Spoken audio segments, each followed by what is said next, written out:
What would it take for you to play the same board game for 32 hours straight? For these two game show contestants, all it took was this. 私たちはこの古文書をもとに実際に対局将棋の駒と将棋盤を作りました。 I have no idea what that means, but what I do know is they're playing the first and only ever recorded game of Taikyoku Shogi. Invented in 16th century Japan, Taikyoku Shogi has over 800 pieces at the start of the game.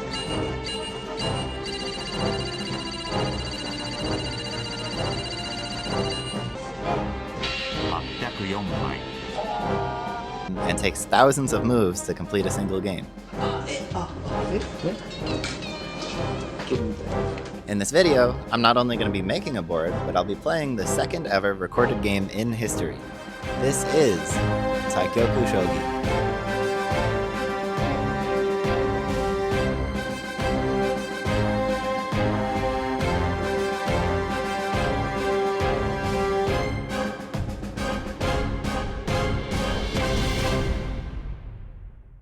I can't read Japanese. I'm pretty good at English. But the idea of playing a board game with 804 pieces and not being able to read a single one of them sounds like a waking nightmare. So I'm going to be drawing little cartoons for all of the pieces' translations on Wikipedia. Y'all, my checklist is almost my height. I'm like 6'2". It took a long time. I just once to start on the board, there's like 91 more. I don't know if it's even in frame. I started by making a quick piece design in Desmos. Then I spent 3 days straight in the library, just drawing. And y'all, some of these pieces are awesome. Wizard Stork, Heavenly Horse, Fragrant Elephant, Old Rat, like 20 dragons, Vertical Horse, and who could forget the Left Dog, Turtle Dove, the Long-Nosed Goblin. I mean, y'all, there are 299 different types of pieces in this game. It took so long to draw all these, I literally got better at drawing during the process. At the start, I was making pieces that looked like this, and by the end,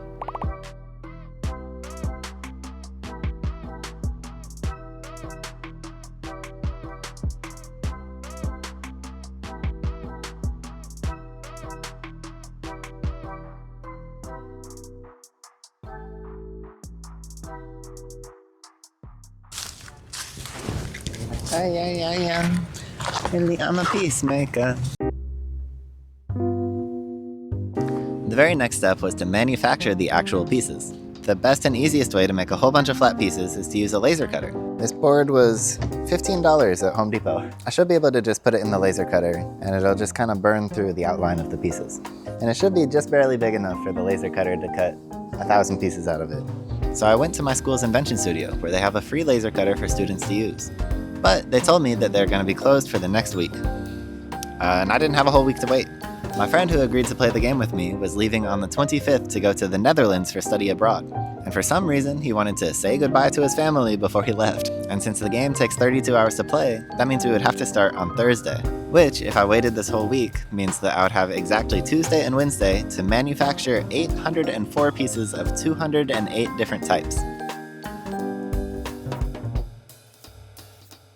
But, lucky for me, I met a guy in the library who had a laser cutter. While I was editing my last video, he actually walked up behind me and showed me his walking robot video, which was crazy. So I texted my friend from the library and he let me use his laser cutter. Actually, more than that, he let me stay in his apartment for 2 days while we laser cut all the pieces. And he made lunch for me on the first day, and he bought me a sandwich on the second day, and we watched Minions together. So thank you to Niraj and all of his roommates for, really unbelievable hospitality.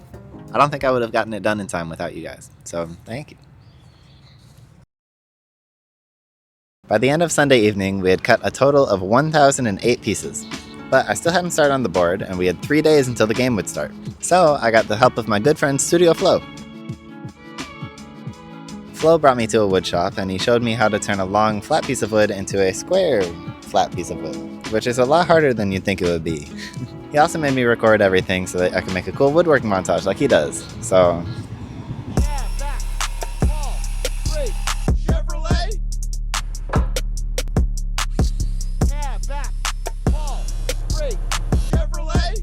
Okay, now we do the close-up shot of the line being drawn and you cut between them.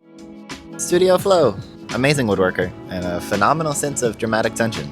Oh no, something's going wrong. I didn't account for this. I didn't account not the right for size. Oh no. Big shout out to Studio Flow, his link is in the description below.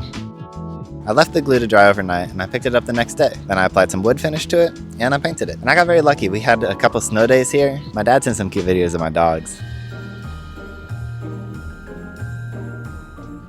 Since it was a snow day, all my classes were online, which gave me a lot more time to work on painting the board.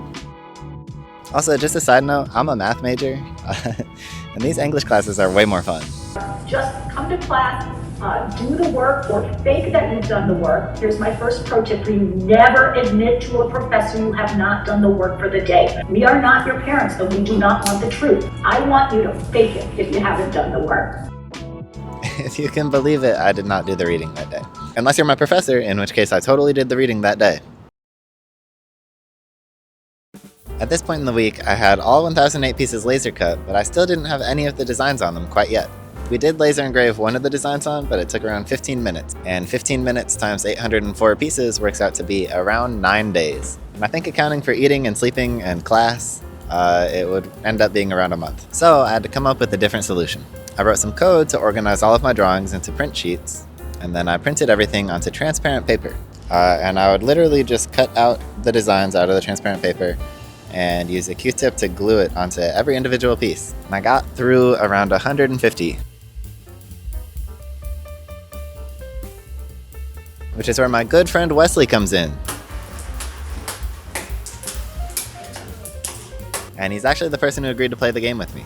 Not all of the pieces were all the way out of the laser cut yet, so Wesley spent a lot of time breaking them out while I was finishing painting the board. Once we got all the pieces out of their tiny wooden prisons and I finished painting the board, we moved on to gluing all the designs onto the pieces. And it took us a long time. I think that day we got through 4 movies back to back. And by the time we finished cutting everything, it was 1 a.m. on Thursday morning, the 23rd. So we took the board and the pieces to the library and we set the board up. It took 3 hours. So now it is 4:30 a.m. We are in the library, but we still had a game to play. We decided it was probably best to take a 2-hour power nap, so we left a little note on the board and left it there, and drove back to my apartment. And by 8 a.m. on Thursday morning, it was finally time to play the game.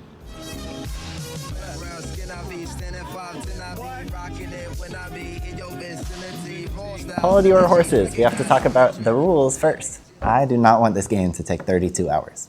So I spent some time learning the rules. You might be thinking, Carter, that's a funny joke. You printed out a bunch of blank paper and used a fake cover sheet. But no, this is really, honest to God, 158 pages of diagrams on how the pieces move.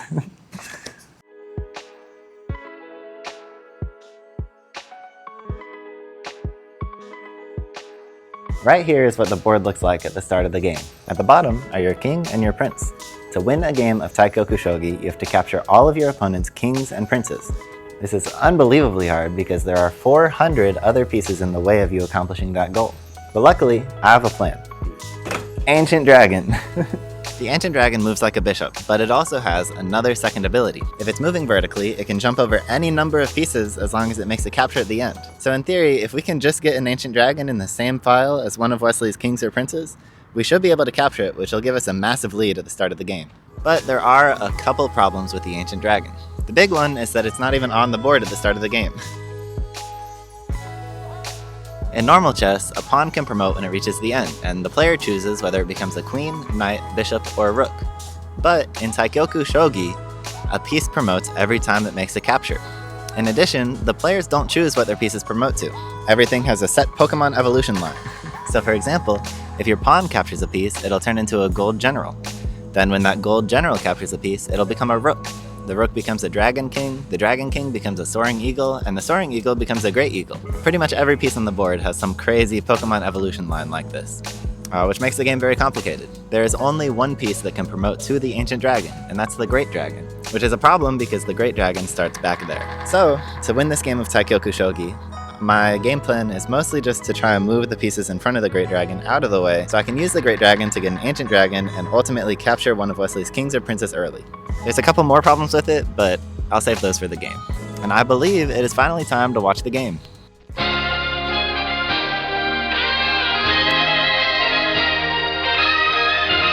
Hello and welcome back to EPSN.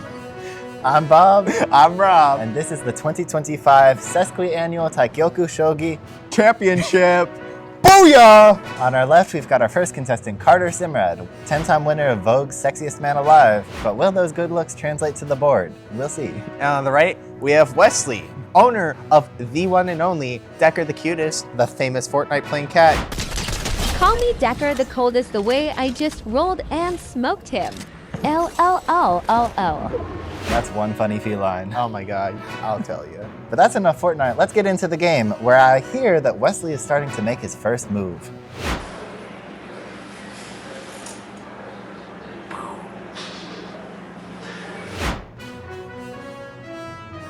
Wow, that was a move. Yeah, certainly.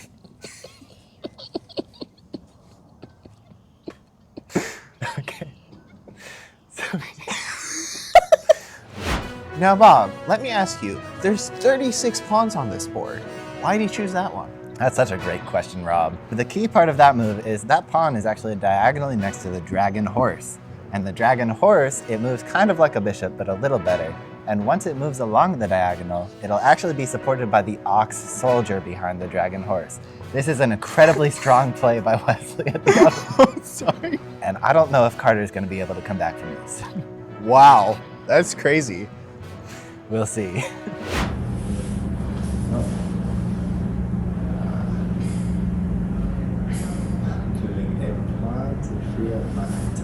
Roaring dog. Guess what? Carter just made a move. Now Carter's on the board. Moved his pawn. It's going up. Bob, why would you move your pawn up? Now, Rob, this pawn is actually a very particular pawn that goes along with Carter's entire game plan. See, in a pregame interview, Carter said that his whole strategy was based on the great dragons in the back center of the board. And by moving this pawn, he not only develops his roaring dog, but also moves along his greater plan of opening up space for the great dragon to eventually come into play. What about the tiger? What's that doing there? The savage tiger actually could not make use of that pawn move.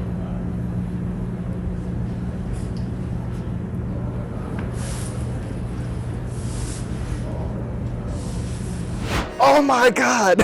Wesley moved another pawn! I thought he was going to develop another piece, but instead, he's adding his position so that he can have a more flexible, versatile game plan going into Carter's strategy. And Rob, not only does this pawn move establish a domineering presence for Wesley on the board, it also allows his flying ox to later make its way into the game. Obviously, we cannot commentate every single move in this game that takes 32 hours for people to play, so I'll skip through to the highlights. Oh my god, Rob, it seems like we're about to see the very first capture in this game. Only 18 minutes in, and finally stuff is happening. Holy, finally. Sorry. 18 minutes is a perfectly normal time for a game to develop to a state where a capture is happening. Right here, Wesley is making a clear threat against Carter's lion dog by moving his roaring dog directly in opposition to it. And oh my god, Carter responds quickly with a defensive pawn play, making a defense for his roaring dog. You know, the best defense is a good offense, but sometimes you got to back it up with a good defense. And that's what we've always said here at EPSN. Wesley captures the lion dog with his roaring dog, and Carter immediately recaptures with a pawn. It's a bloodbath out here, and setting a precedent that I'm not sure I can get behind for the rest of this game. Absolutely not. Oh, I'm just getting this.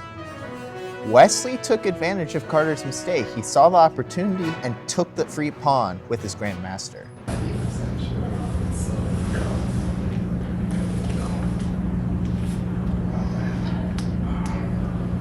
Can the side monkey really not take that? Now, Rob, you might be looking there and thinking, there's 100 pieces right next to that pawn. Is it really not defended? And we've checked all 158 pages of this rulebook. Not one piece can take that pawn. Not the flying cat, not the wizard stork, not the side ox, not the left chariot. That pawn was truly hanging. And even looking at the side monkey just under it, the side monkey cannot capture that pawn back. Oh my gosh, Wesley, that was a grandmaster move, if you know what I'm saying. This next move, I'm actually not going to do the announcer bit for. You know, not to say that sometimes we overplay our reactions. Oh my god! Oh my god! Oh my god! But this one's really interesting. There's a couple relevant pieces. Right here is Wesley's flying ox, and it's about to lose him the entire game. Other relevant pieces are the dog in the way, the golden bird, and my great dragon. Wesley's flying ox can move diagonally to capture my dog right now, but my dog is defended by my golden bird. In this position, I moved my dog up 1 square, revealing a discovered attack from my golden bird on Wesley's flying ox. I'm basically giving him the chance to trade the flying ox away for the golden bird, which, since the golden bird is way better, is normally a good move. Think in chess, when your opponent gives you a queen for your bishop, you would take that deal. So, Wesley takes what appears to be a good trade, switching his flying ox out for my golden bird, but then I used my great dragon to recapture the flying ox, promoting it into an ancient dragon. It took me 2.5 hours to set this half of the board up, so please just pretend. Yeah, if you remember from earlier, the ancient dragon has been pretty much the point of my whole strategy. And really, at this point, I can just put it in the same row as Wesley's prince, and it'll be able to jump over all the pieces and capture it from across the board. It's like a little checkmate in a box. But I can't put it in the same line as Wesley's king or prince just yet.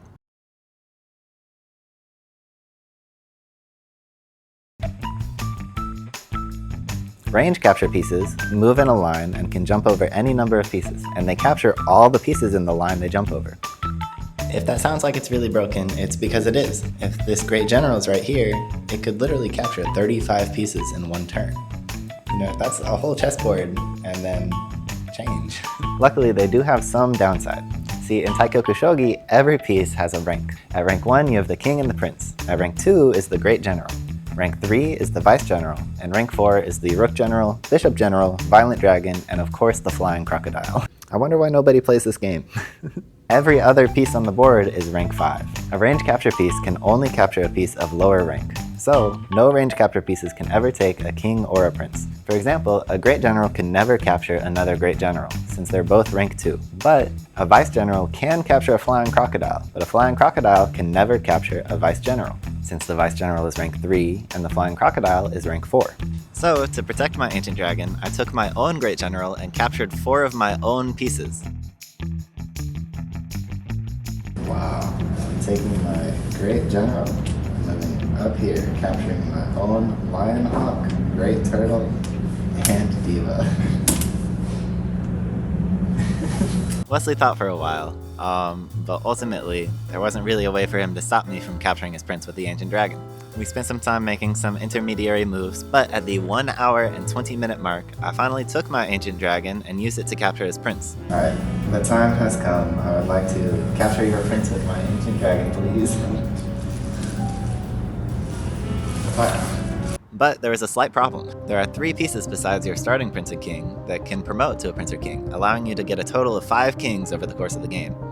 And one of them is the drunken elephant, which is right next to the king and the prince. So when I captured the prince, Wesley could just capture it back with the drunken elephant that's right there, giving him another prince to replace it, which would effectively mean that this first hour and 20 minutes had been all for nothing. But I was saved by the rules. It turns out the drunken elephant can capture any piece right next to it except for the prince, just completely randomly. I feel very lucky for that to have happened. And the strategy from here, in normal chess, when you're ahead on material, it's good to open up the board. So we traded our vice generals and great generals to create 2 empty lines in the middle of the board. We spent 3 hours trading pieces afterwards, but the game was largely over. Towards the end, I had sacrificed a lot of my pieces with my rook generals to try and open the board more, but Wesley defended with his range capture pieces. My game plan in the late game was to move my king out to one side and my prince out to another side, since I would only have to deal with one of Wesley's sides of the board and he would have to deal with both sides of my board.